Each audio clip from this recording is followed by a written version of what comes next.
Yo, what's going on YouTube? And welcome to another episode, another video on this channel. I got two special guests today. Part of the Big Blue Crew, we got Super Taj World and we got Classified with Joe. Please go and sub to their channels below. How you guys doing today? Man, I'm doing great. We're playing a London game this year. Everybody, October 9th is when we play in London. So that following week's going to be our bye week because that's usually how it falls.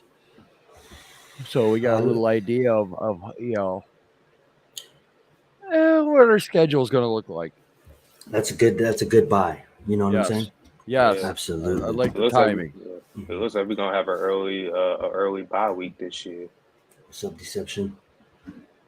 Hell yeah. So we did draft, obviously everybody knows that. And we just wanted to bring you guys this midday stream. I usually work a lot, so now that I have a midday off, I can actually come live, and I wanted to bring you guys some great content. So who else better to give you guys great content with the man Super Taj and the man Classified with Joel, Well, the middle thank you. part of the Big Blue Crew, alongside with Pat and Lou G Nation. You know what I'm saying? So make sure you guys go hit them up. We got Mac, a part of it as well, and Hit Squad. So yeah, great content on all different channels, and we bring you guys shit every day of the week, no matter what channel that you guys are on. The hardest fucking in this is the three mains. You know what I'm saying? I like to call them the three mains because no matter what time of day, no matter what time, anytime you look, they always give you guys entertainment, and that's Big Pat. Special shout out to him. Special shout out to G Nation, and special shout out to Classified Joel. Because I just wanted to do this live because I've been busy with personal life, man, and not once did they ever deny me a stream. Not once did they ever not send me a link. Like they always been 100 with me, and now that I can get myself back up to making my YouTube videos for you guys, I just want to say thank you guys, thank you for that. Well, man, no problem. We all have difficulties in life. I like that. Well, let's get into let's get into some good news, man. We drafted great players. I wanted to kind of do like a full breakdown today, but to be honest with you guys, I didn't have time to really dive into the deeper players in the draft that we drafted. I looked into them, but I just wanted to kind of have it not box it in and just talk about draft. Why don't we just talk about Giants in general? And we can just start by you guys are talking about that London game, and you guys are talking about the schedule. So is there any team on the schedule that you're excited to see our players go up against? What I mean by that is the Ravens. The Ravens. There you go. You got the question perfectly. Why the Ravens, Joel? Wink Martindale. Oh yes, sir. Yes, sir. Let's get it. You're going to be hungry on that game. That might be the end of the season game, too, because I know that's the 17th game. That's the 17th game of the season. How I thought the schedule... we went from 16 to 17 games. Oh, yes. The Ravens is that added 17th game, so I don't know when they're going to put that one in. Gotcha. So I'll just pull this up for then we can have this in the background while we talk about it. It's released on May 12th, so in a couple of days the full schedule will be released, guys. But this is a Control Plus on that a couple of times. Yes, sir. Make it nice and big. There you go. Blow that sucker up so everyone can see.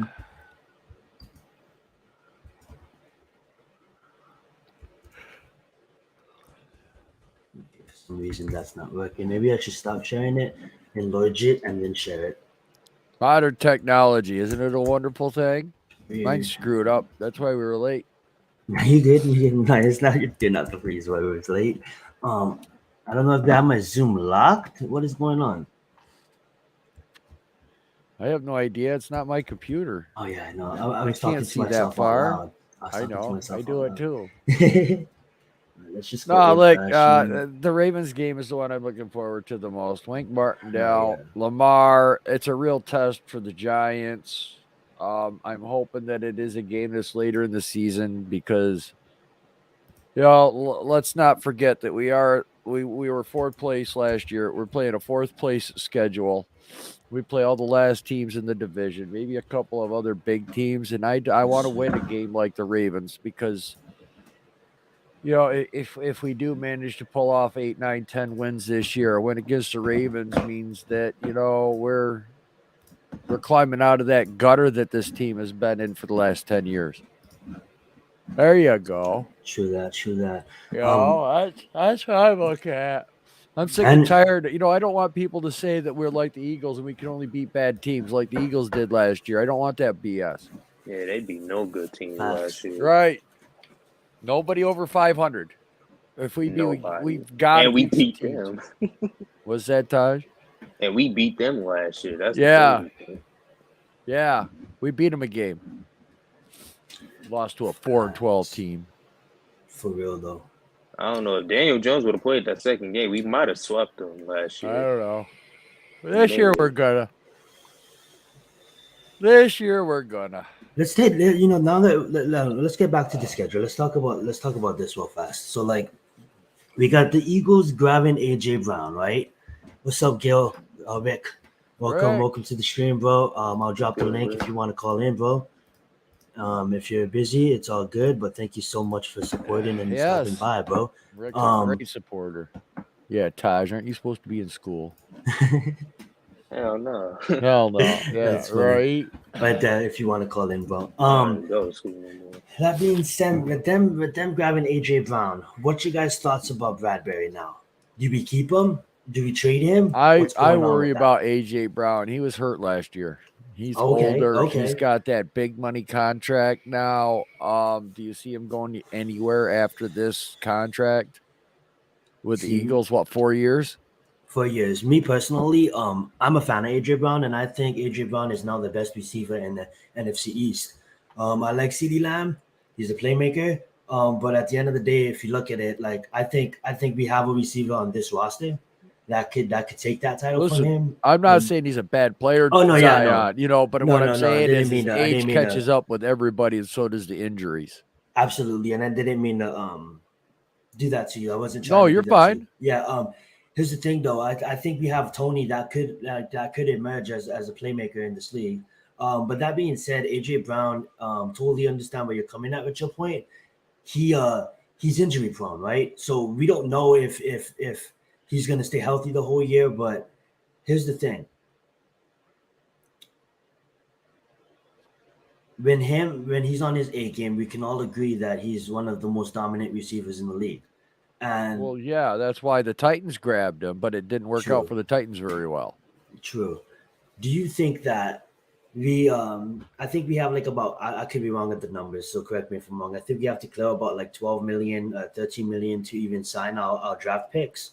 And that being said, we cut Bradbury, that's right around the amount that we need. But that being said too, now that AJ Brown hit the division, now that we have Washington getting some receivers, we have obviously Dallas and their receivers. Even though they lost Cooper Kupp, they still have dominant receivers.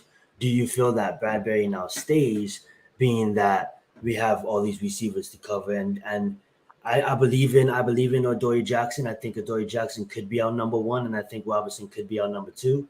But at the end of the day, if we have this other beast mode of a guy when he's healthy, now in a division opponent that we have to play twice a year, does that intend them to keep it James Bradbury? I want to get you guys' thoughts on that.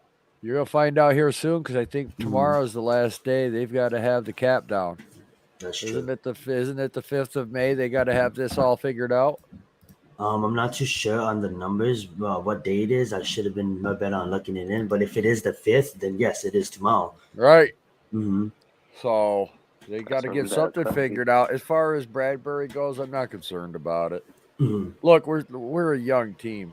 We're looking at the first stable of Shane's players, Dabble's players. This is the first draft. We like the first draft. We love it, but there's still a lot of work to do. So it's more than just the Bradbury discussion, and it's more than it's all the little things that we saw last year that the Giants fans don't want to see. We don't want to see them run a quarterback sneak twice in a row. We want to see a competitive team that fights hard for 60 minutes and we quit losing the game in the final 2 minutes of the game, or we stop giving up points at the end of the second quarter going into halftime. It's that stuff that's driving the fan base nuts and why we're reacting to each other. Some reason we always get put into a difficult situation, either the defense or the offense, or and then we're not a team that could dig ourselves out of penalties. We're not a team that could dig ourselves out of holes, big leads. We can't come back. We don't really have anything. So a lot of it right now for a lot of fans with the Giants, it's not located on one single position, one player. It's the whole collaborative effort of everybody to put a product on the field that resembles New York, which is what Judge really wanted to do, but he didn't have the panache, so to say.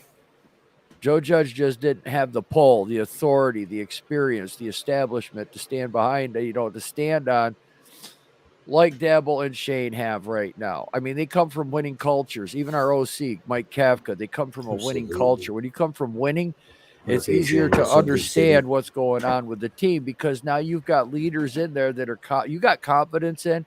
You see the ability of their coaching and the players in what they had in their last position. But let's remember, we got a new GM, rookie, new head coach, rookie, new OC, rookie. Wink Martindale's the only experienced guy we really got at his position.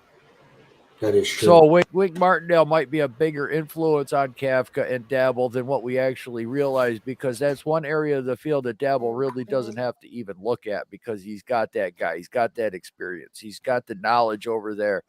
This guy knows what he wants to run, what he wants to do, where he wants to go, his vision for the defense. And him and Dabble, for him to get hired a 3-year contract, we got him for a while. So let you guys talk a little bit. I'm going off. I got motor mouth. Woo. Oh, no, you Gucci. You Gucci. Taj, did you want to add in on anything?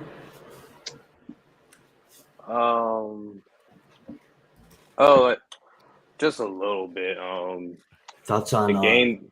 Well, go ahead. No, just go. Just talk. It's just thoughts on anything, bro. It was just a New York Giants conversation, bro. The New York Giants are undefeated playing in London. I like that. Yeah. Deception. Can't wait to rock a Thibodeau jersey this season. Finally, a pass to Me too. push offenses that would have a game plan around. Absolutely. Offenses would absolutely have to game plan around that. Don't worry. You'll wake up. Not only him, all of them. You'll wake up to a video real quick this afternoon. What up, AK? Oh, go right ahead, Taj. The mic is yours.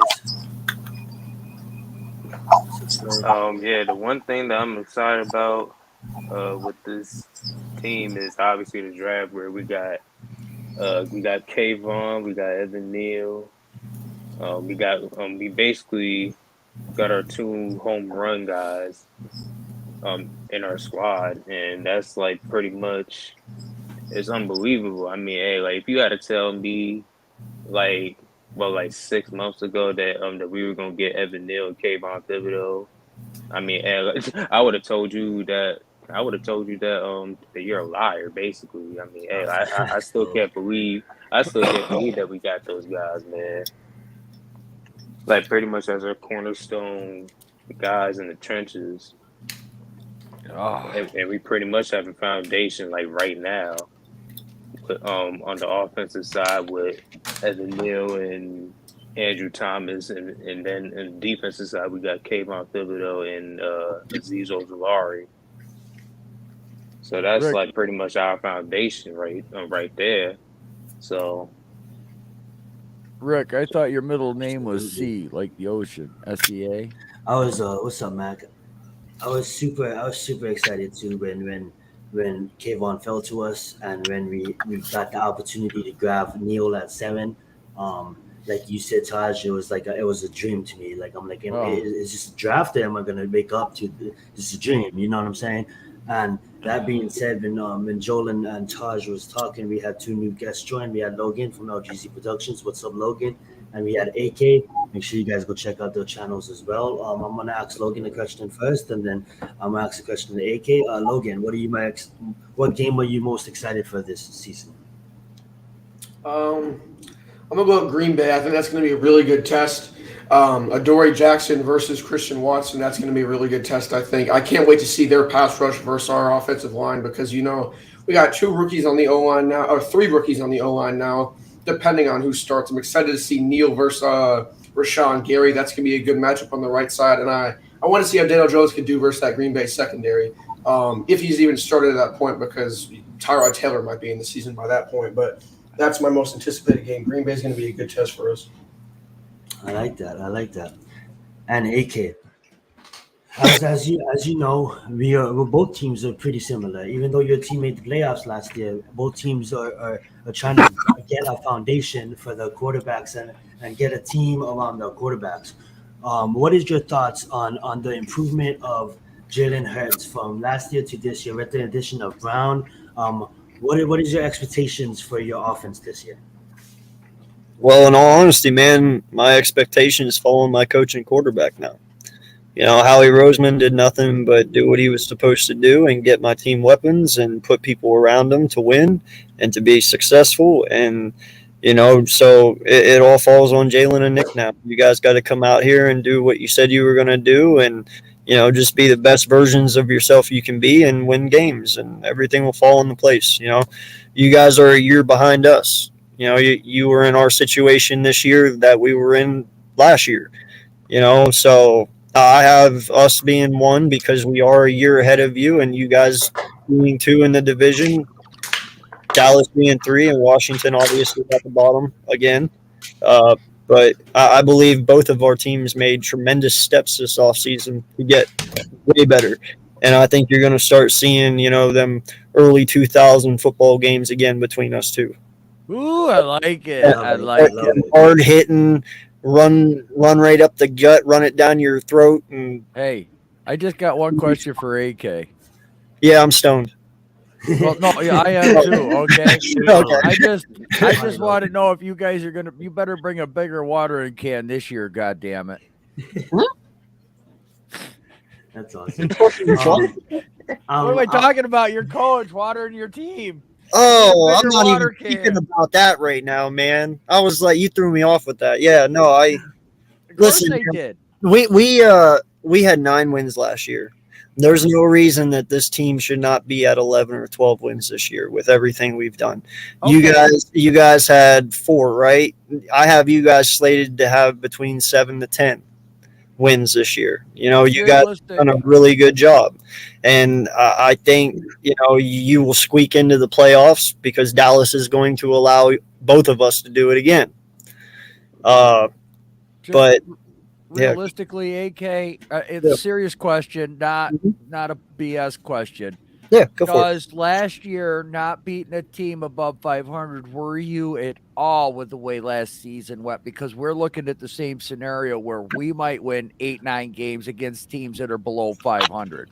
I do not, man. And in all honesty, enjoy it. You know what? Because listen, I'm not the one who makes our schedule. You guys are not the ones that make your schedule. We play who the NFL tells us we got. Right. So we went out there and we won the games we were supposed to win, and we lost the games we were supposed to lose. Right. And somehow, some way, we squeaked in. It is what it is, but, a lot of people wanted to put us down last year, but we did what we had to do. We beat the teams we needed to beat and lost the ones we needed to lose. If you guys come out this year and you do that, I just look at it as, hey, man, this is just a lot of rookies, a lot of firsts for a lot of people, and a learning experience. The first year is always going to be a learning experience. I get it. The ball was an offensive coordinator, but the dude's never been a head coach in the NFL. It's a whole new different scenario. Like Nick said last year, he's not just in charge of wide receivers and route running now. He's in charge of the offense and the defense. Same with the ball. He's not just in charge of Josh Allen anymore. Right. He's in charge of that whole offense and your whole defense. So there's a lot of firsts for a lot of people in your organization. So you got to take the lumps just as much as you take the highs. And that's kind of what we did last year. And you guys will experience it this year. But trust me, man, if our season goes the way I expect it to go, those lumps are what's going to make you guys great next year. Look, I'm a hyped up Giants fan. Okay, For sure. and I I'm a love hyped up everything, Eagle you fan, know. man. Exactly, but realism's realism, Yeah. and if we look at what you guys were last year, you're right. That is us this year. hmm But I think we're a little bit closer than you were last year. We're a little bit closer right now, and the only reason I say we're a little bit closer is because we're coming out on an offense. You guys have no clue what the hell's going to happen. You guys have an idea of what our defense is going to be like with Wink Martindale, but with Mike Kafka, what's our offense? What's our game plan? What's our passing routes going to be? I'm pretty sure it's probably going to be kind of similar to what Kansas City did. Well, you know what? Yeah. With a mix of Buffalo, but Yeah. you know what? I'm looking at it. I'm looking at coaches and offensive coordinators that want to change the game. Okay, they want to bring their style and their name to the NFL league. So that means a little bit different twist on it. For sure. Yeah. And no lie, Joel, this is the way I look at it, man. I don't even think of head coaches of having a style anymore. If you look at these young head coaches that are coming in like LaFleur and Yes. Mine and yours, and these guys, they mainly do their schemes around their players these days. Big Pat. They do what they do to get the best out of their players. They're not going to come in here and say, "Oh, we're doing a West Coast offense and Right. it's West Coast." No, they're going to say, "I don't have a scheme. I do what my players can do." Right. If Daniel Jones can't do RPOs, then guess what? You won't see a single fucking RPO. That's just how it's going to be. Right. And so I don't like putting schemes on head coaches these days because they don't seem to follow schemes anymore. I agree. It's not the days of old and nights No. of old, old NFL where you could look at somebody and understand the Giants were going to run the ball down your throat. Right. The Eagles were going to bring a heavy defensive package to you. The Vikings, it all depended on who their quarterback was. Because when Cunningham was there, they were just flinging the ball down the field. They were the modern day, the precursor to the Kansas City Chiefs with Randy Moss and Chris Carter and Cunningham flinging the freaking ball in a running game that was ungodly. And they even kind of pulled it off with Dante Culpepper as well. Exactly, they did. And you know what? Even Bridgewater, when he was there in Minnesota, until he hurt his knee. It was Bridgewater, right? That was up there? Teddy Bridgewater before he got injured, You're right. He was the future of the Minnesota Vikings. Oh, hurt yeah. his knee, and look where he is now. At least the guy's still in the league, but he's not what he was before that injury. Another RG3. Yeah, unfortunately, but you know what? It wasn't an RG3 situation because it was a practice thing, and it wasn't like Minnesota was putting him out there for 2 or 3 weeks after the injury, trying to win and save your job, ruining a kid's career. Threw him to the ground. Right. Yeah. So, but I mean, that's just a freak accident, man. You can't predict. It was, and that's the one thing that our teams have to stay away from this year is the injury bugs, because we've been the most injured team since 2009. We can't keep anybody on the damn field. Dude, we've been right there with you. And listen, I don't know what it was, but last year, man, if you noticed, we kind of got away from the injury bug. Yeah, we had a couple linebackers who were injured. They weren't like our main guys. It was our depth people that got injured. It wasn't our main dudes. We did lose BG, but that was a freak ACL tear. Or not ACL, Achilles tear. His foot just got stuck in the ground. There's nothing you can do about that. But for the main part, our offensive line was healthy. Our wide receivers were healthy. Our halfbacks were healthy, other than Miles. But so we kind of kicked that bug too. Hopefully, I like to think it's because of how the coaches work you throughout the week. It's how you're going to. How vulnerable you are come Sunday. The strength and conditioning coaches are actually doing a friggin' job. So expect to have your injuries go down, man. Ours did too last year with a brand new coaching staff. So hopefully it does for you guys as well. And then we're looking at a lot of first-year players too. It's like, look, guys, I love the hype, I love the excitement, and I love all the Giants fans with the positive, creative energy. But look, we're dealing with rookies. We're putting an awful lot on their shoulders, and I don't like that. And an offensive line that didn't even take a snap together as a cohesive unit, so there's going to take about 6 to 7 to 8 games for them to gel as one. Oh yeah, dude. There's going to take time to have. It doesn't take that long, but yeah. Yeah, but you know what? If we're 8-8 going into halfway into the season, Zion, and then we go on a 3 or a 4 game run, shit, we're right there. Absolutely. Like, look at it this way, man. Look at what happened to us last season. Week 1, we come out and we destroy destroy Atlanta. Yes, you Okay? did. They didn't know what we were going to do. They had no idea. Like Joel was saying, no one knew. Well, they got a taste of it week 1, and everybody started defending what we were doing, right? Yep. So then we go 1-4 or 1-5, I believe it was, something like that. The first, Shit. We were the same. and then we go on a 7-game run. 7 games. Right. That's when the consistency kicked in. That's when Nick was like, "We need to start running this ball. Screw throwing it." You know, that is the things you guys are going to figure out here the first couple of weeks. You might start out 1-0. You probably will. I almost 98% guarantee it because no one's going to know what you got. But then week 2, you're probably going to lose. Week 3, you might lose. It all depends on who the opponents are, but don't get out of control with it because eventually the Bull's going to get on his streak and this team's going to get behind him and you guys are going to go on a run. Right. That same run that we did. And then y'all are going to be like, I get it. Miami. Yep.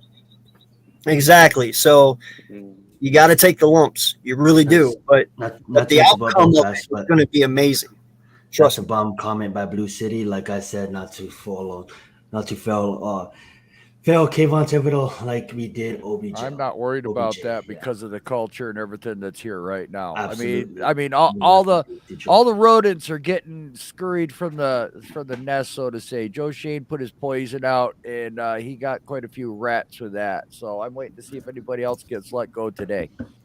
Listen, man, you want to know what you're about to get into? I'll tell you. Do you know what our cap is? Our cap hit is just for our offensive loan this year. I do not. Anybody want to take a guess? No, I have no idea. I know you got quite a good amount of money into your O-line, though. We are right now spending this year, 2022, $19.2 million on our offense. Just our offense is costing us $19 million. Oh, all the young. That is where you guys are about to be.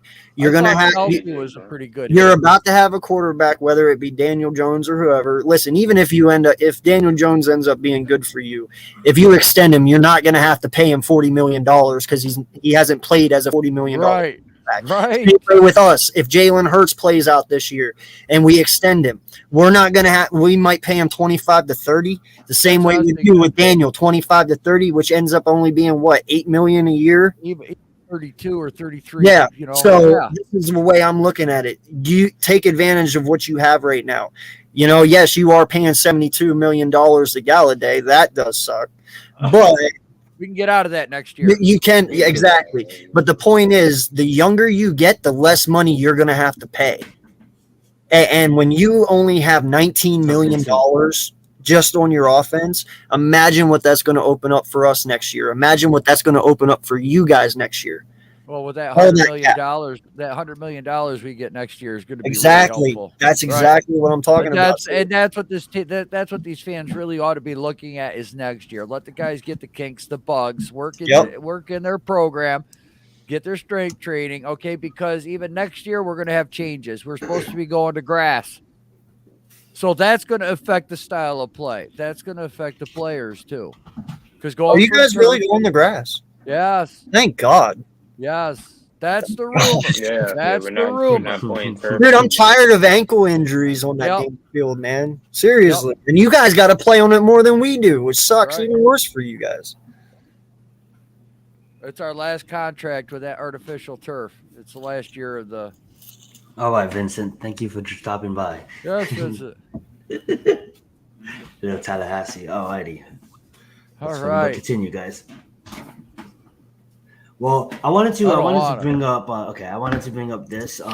So Blue City, he put Ryan Dable told DJ that. So I remember watching that too, and like Brian Dable is not only trying to design his offense or anything like that with Kaffa, they're trying to include DJ in it as well, and I like that because it gives DJ what are you comfortable with, asking his opinions, what plays do you like to run. I think.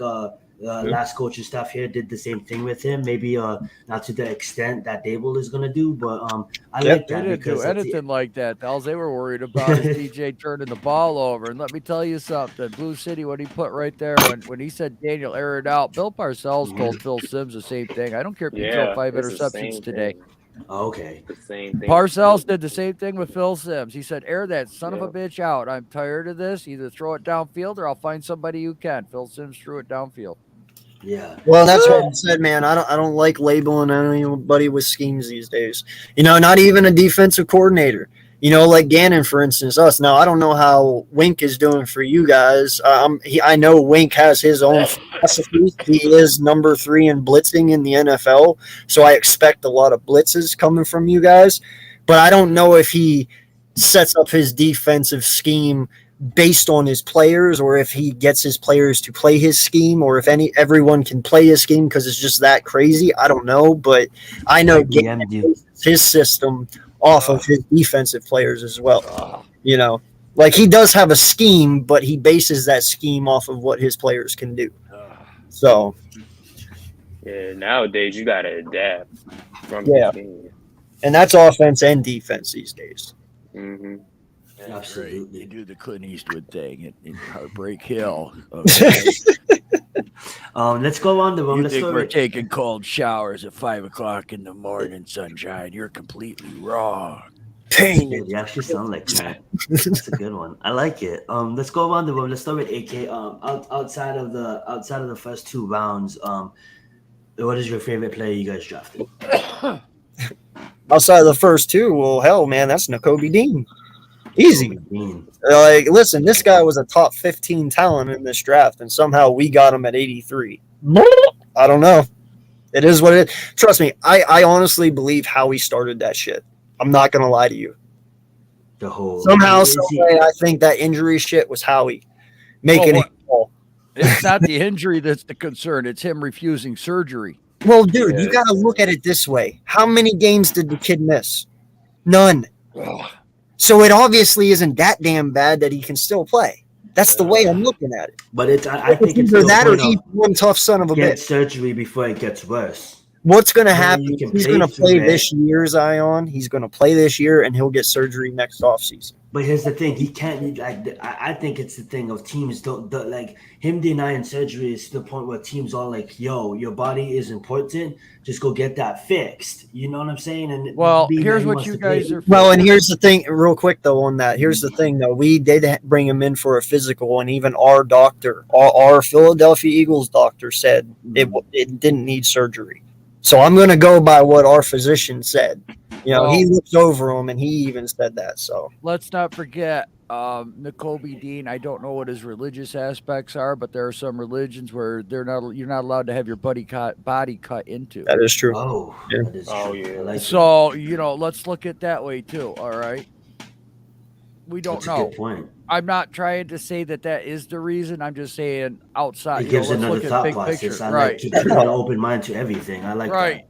Like for instance, my aunt and uncle just both died in the last 3 months. They're Christians. Oh, Sorry sorry. to hear that. No, it's okay. They both had stage 4 cancer. How, I have no idea, but they did. But they had a closed casket because they're Christian and they, that. they don't Right. believe Christians in have having closed open casket. caskets. Yeah, they don't believe in open caskets. So, Right. some it is what it is. True that. Logan, who was your favorite player we drafted outside of the second round? Probably Daniel Bellinger, the tight end from San Diego State. He's gonna be good. What do you like about him? His physicality. He, unlike Evan Ingram, who just wants to duck and dodge, he's actually willing to put his body on the line to get the extra yardage. So I'm excited to see a good red zone threat. He's like Kyle Rudolph, but not slow as hell. So I'm excited. Hey, Kyle Rudolph was pretty fast in his heyday. I In his heyday. Yeah, 7 years ago. Classified. What is a player that stands out to you in the later rounds? Well, I've only broke down 2 so far. You'll have to check out my series in the morning, Know Your Giants, or you can find out the best one. But from the 2 that I broke down right now, I think that Flott's going to be a surprise. I broke him down this morning, dropped that video. Look, Flott, he's only got a couple of things to work on. He's bad at press man on the inside and sometimes his tackling, but that was his scouting report was that those were the only really 2 bad things that he really needs to work on. When you've only got something that's small, that brings a lot of upside. And if you look at our whole draft, every player is like that I've been breaking down. Huge upside. Whether that's the first pick, Kayvon Thibodeau, we all said's got huge upside. So far, the rest of these guys, when I've been looking into it, it's the same damn thing. And they are going to be depth that can compete for a starting role here either this year or next. But Flott right now, I think, is going to surprise people. Were you adding undrafted free agents into this conversation as well? Yeah, if you wanted, you can say undrafted. Can I add one, man? I don't know if you guys saw, but we added a guy. His name is Britton Covey, the wide receiver. Listen, man, I hate to tell you guys this, but we might have found another Darren Sproles. He has 17 kick returns in 2 years in college. Right. He holds the record now. This kid is very fast. He's a slot receiver. He's kind of like Adam Humphrey type thing, but much faster, So I'm actually pretty excited about him too. We got Josh Jobe and Goodrich as well. So, yeah, dude, I was amazed how many people went undrafted in this draft. I knew there was going to be a big depth into that. That's crazy, right? I saw that coming, and everyone's like, no, you're crazy, Joel. Dude, I'm telling you, this UDFA, because of the COVID and everything, the way that this draft turned around, there's going to be some talent. And sure enough, Weidermeyer fell.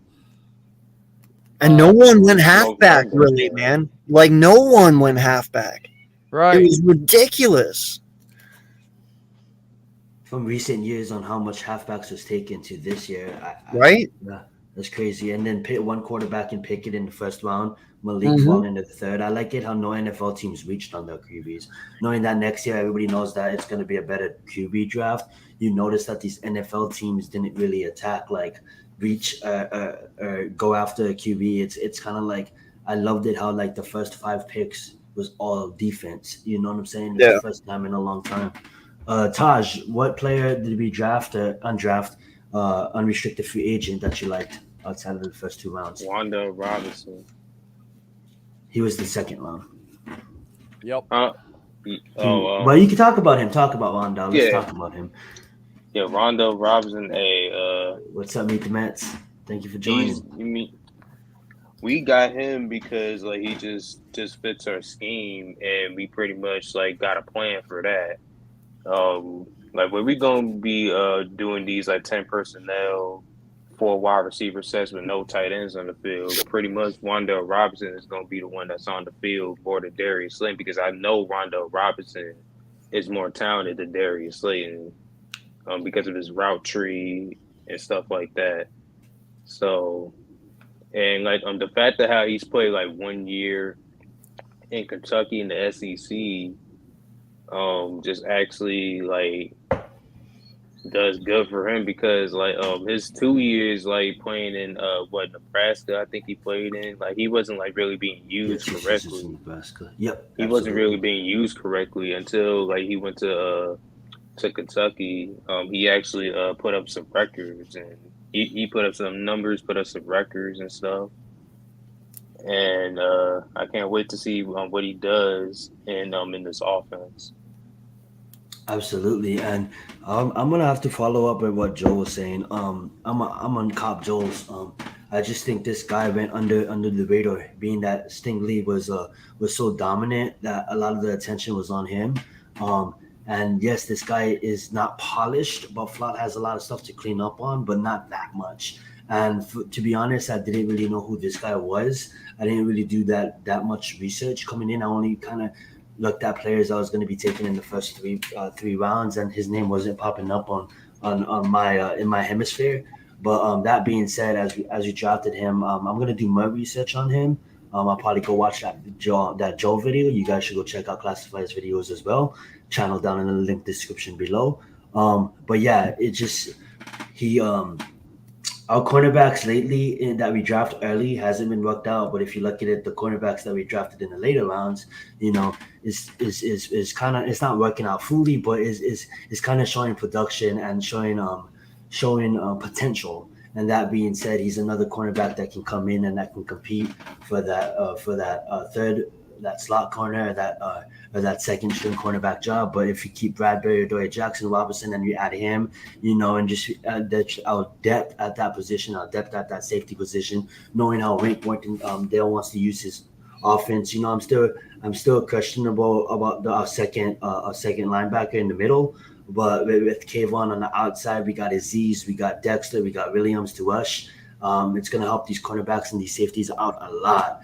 And that's what I'm super excited for, how Rick Mortendale is going to use Flant and use all these players that we drafted in the later rounds. Just super excited because, like Joe said, these are, at first I called them, I didn't really want to use this word, but at first at first eyes glance, they look like project picks. But if you take a deeper dive on most of them, they have a lot of upsides and a lot of potential, and that's what I'm super excited about.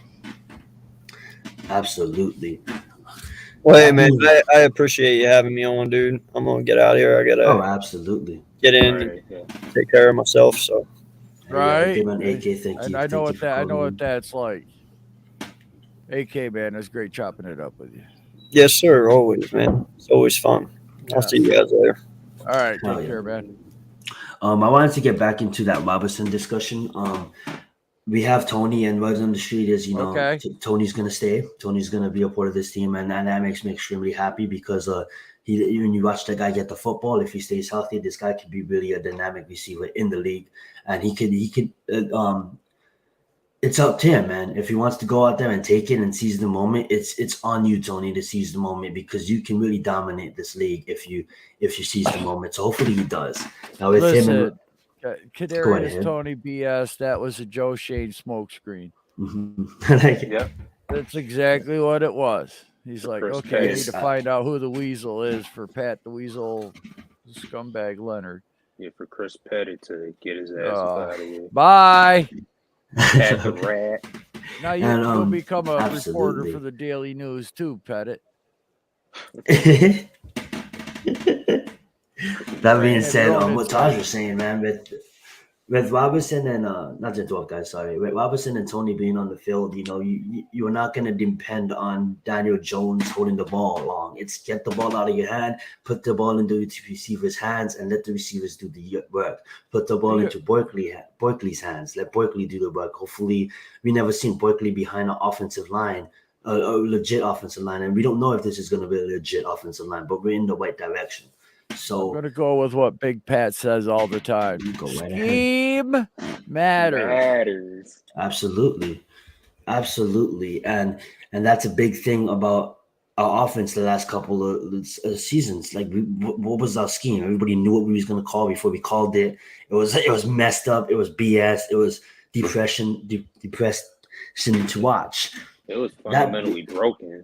It's broken. It's tiring to talk about, actually. I'm not going to lie. Absolutely. We have burned this that past topic into to the ground, man. I'm tired of talking about the past. If you want the truth, Zion, we realize and we know how bad everything was screwed up, messed up within the organization and around the organization. True. And now we got some rays of sunshine. And what's up, Bills? Man, we got to stop with the Gettleman talk. We got to stop with the Judge, Shermer talk, because the more that comes out, the more I see of what's going on, the more sympathy I have for Shermer and Judge, knowing that they came into a situation that was just they were never going to win. Yeah. They're two head coaches that had a blemish on their career and had no chance. Nothing. Neither one of them had the prestige of, Andy Reid.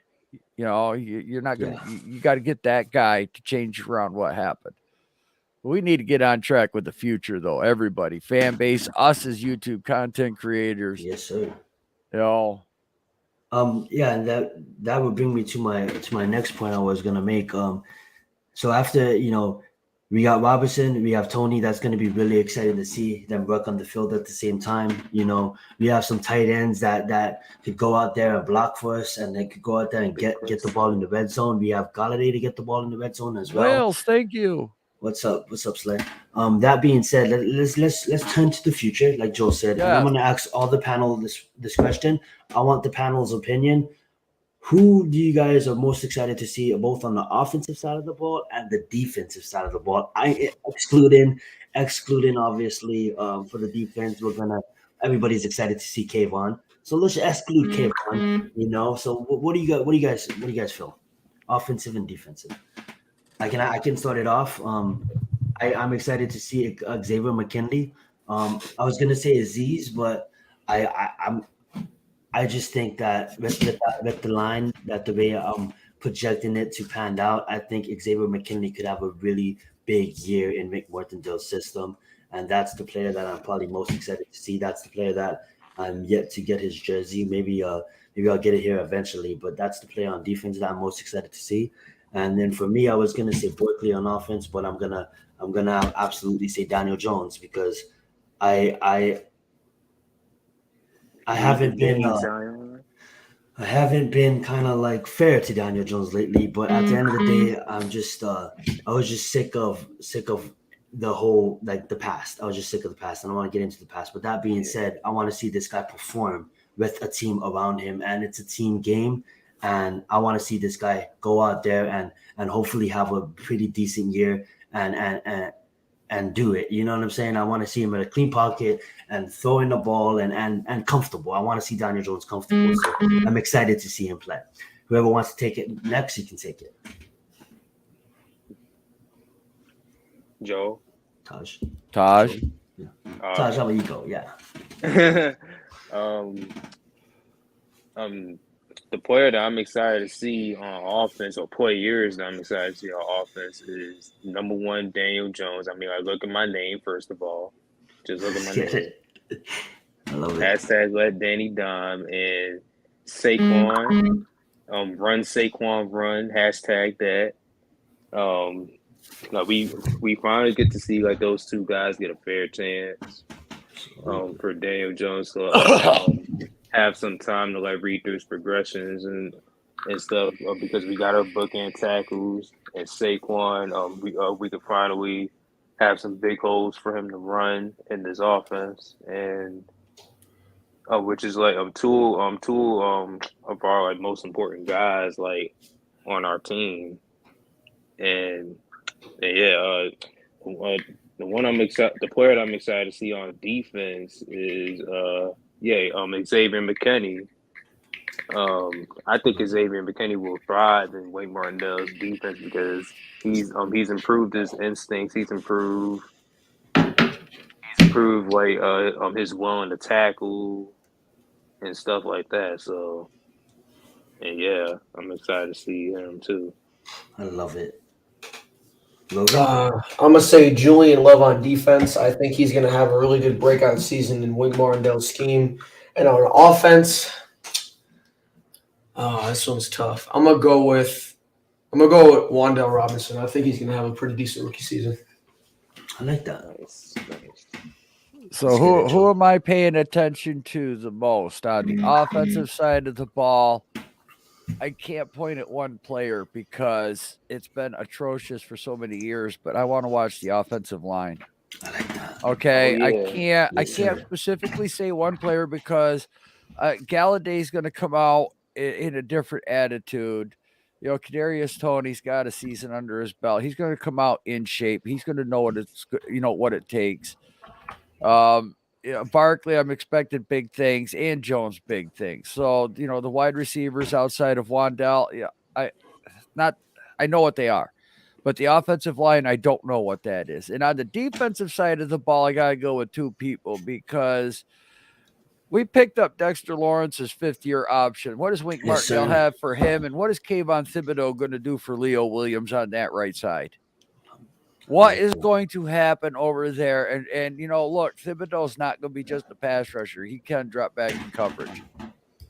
So it's going to be really interesting to see Leo and Dexter on the inside of that ball. If they can do what the Ravens did with those two guys, look out. If they get that pressure up the middle, look out. Wink is going to have a lot of fun.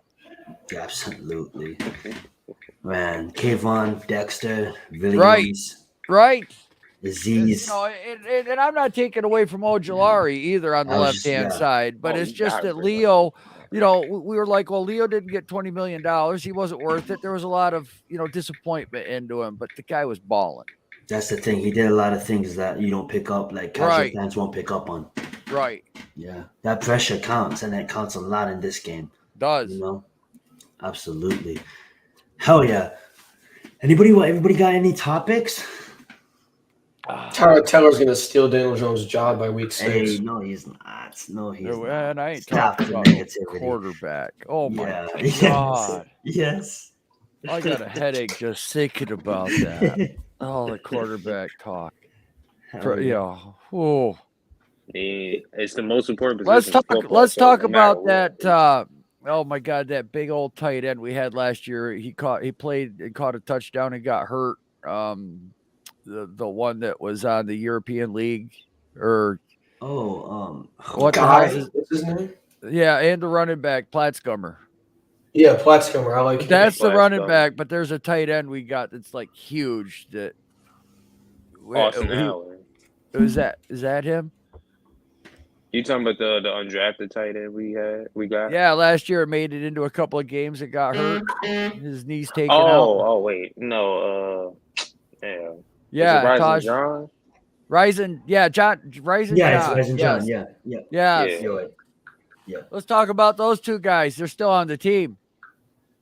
He's tall as hell, huh?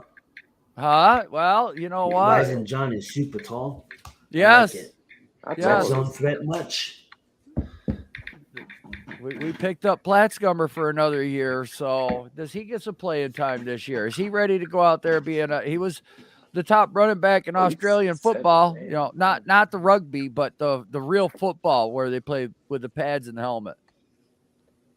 So I wonder the thought process behind keeping those two guys. Maybe I look at it like for me, I could be talking out of my ass, but I look at it as keeping a lot of tight ends that obviously can show the improvement to block, and obviously they're not going to go out there and catch a million passes because that's not the kind of tight ends that they were. So I look at it like max protection blocks. Well, one's a tight end, one's a running back, Zion. Oh, I'm sorry. I thought you were talking about the tight ends. Anyway, no, I was talking about Platzgummer and Rising John.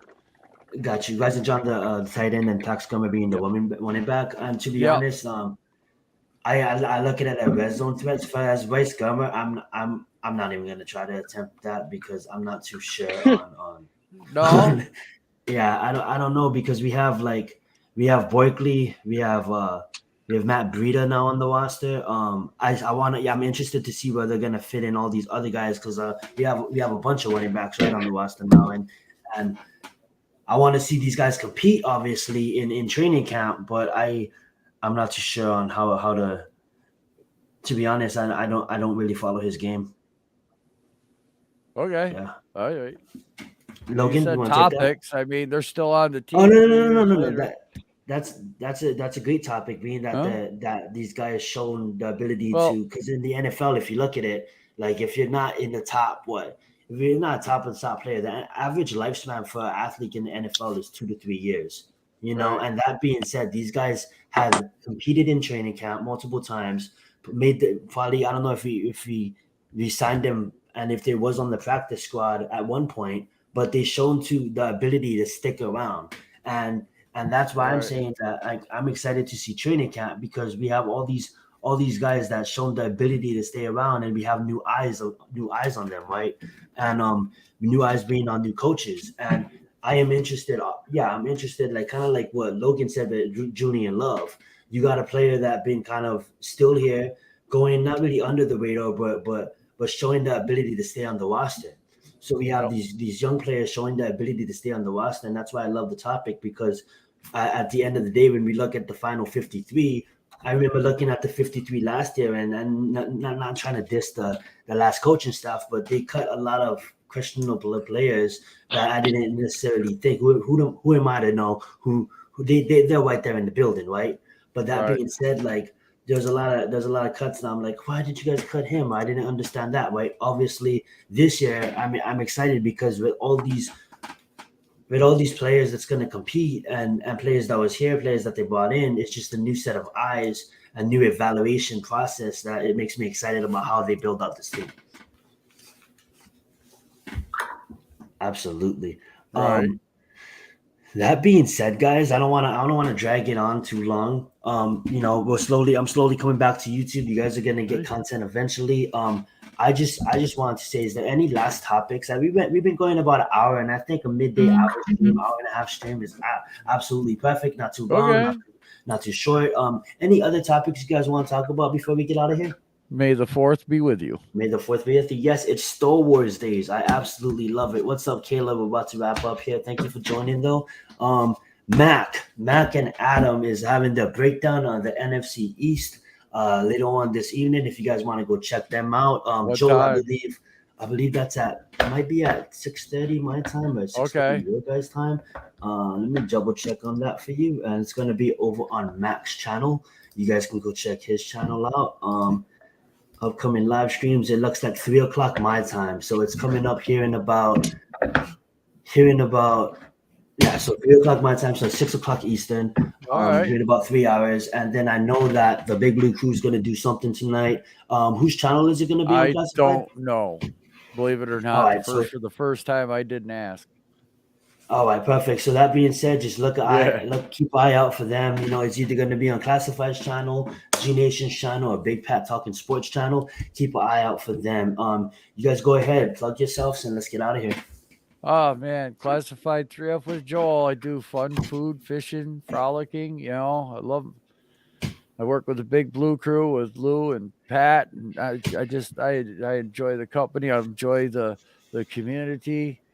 The subscribers, people coming in, asking questions, you know, the respect everybody has for each other. You know, we got Eagles fans that come in here to our, you know, we go over there on their channels and support them too. And, yes, sir.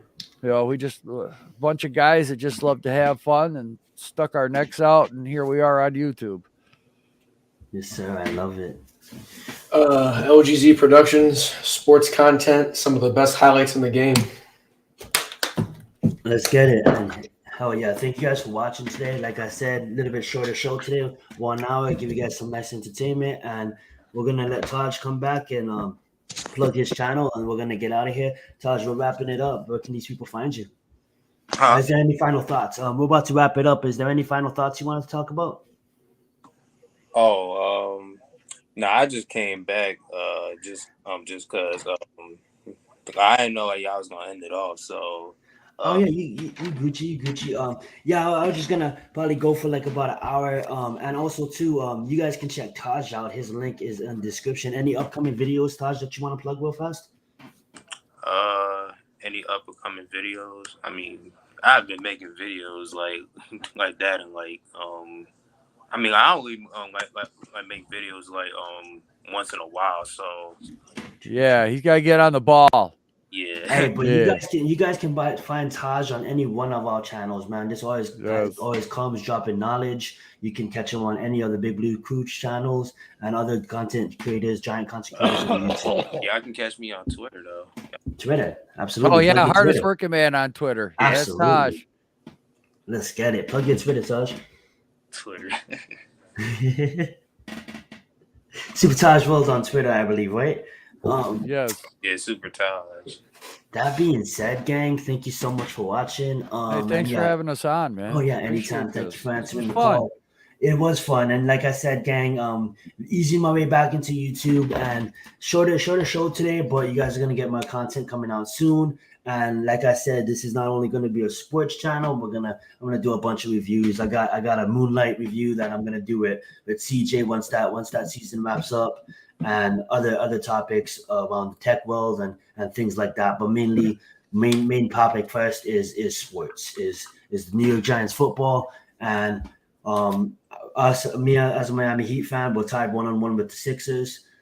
So that's gonna be a good game coming up later today. So I'm gonna do an update about that a little bit later. But that being said, guys, thank you so much for watching, and you guys have a blessed day. Peace out, Girl Scout. Let's get it.